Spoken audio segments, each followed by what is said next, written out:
गंगा माई के गांव में आज सुबह का माहौल कुछ अलग ही था। हवा में एक अनजाना सा तनाव था, जैसे आने वाले समय में कुछ बहुत बड़ा और खतरनाक होने वाला हो। गांव के हर कोने में लोग धीमी आवाज में बातें कर रहे थे, लेकिन किसी के चेहरे पर सुकून नहीं था।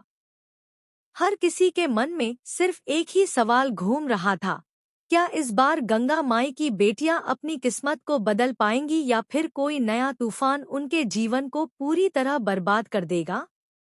इसी बीच हवेली के अंदर इंदुमती अपने कमरे में अकेली बैठी थी। उसकी आंखों में गुस्सा भी था और दर्द भी।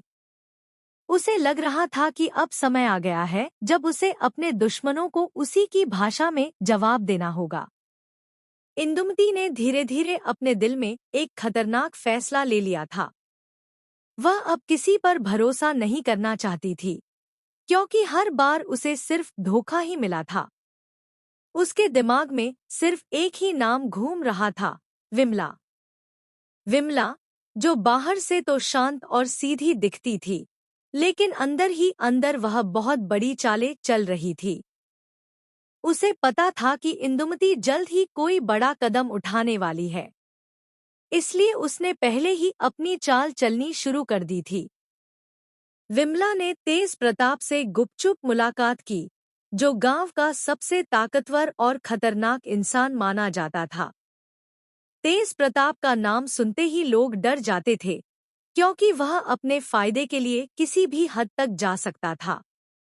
विमला और तेज प्रताप की यह मुलाकात किसी तूफान से कम नहीं थी। दोनों के बीच धीरे धीरे एक खतरनाक समझौता बनने लगा था।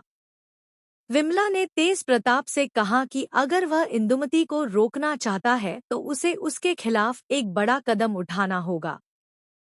तेज प्रताप ने मुस्कुराते हुए जवाब दिया कि वह किसी भी खेल में जीत सकता है, बस उसे सही मौका चाहिए। उधर इंदुमती अकेली नहीं थी। उसके दिल में अब एक नई आग जल चुकी थी।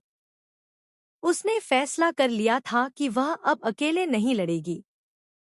उसने उन लोगों से हाथ मिलाने की सोची, जिनसे वह कभी उम्मीद भी नहीं करती थी, लेकिन हालात ने उसे मजबूर कर दिया था। धीरे धीरे इंदुमती ने भी अपनी नई योजना बनानी शुरू कर दी।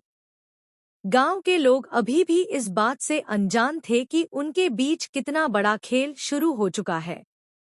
हर कोई अपनी जिंदगी में व्यस्त था, लेकिन हवेली के अंदर चल रही साजिशें किसी भी समय पूरे गांव को हिला सकती थी।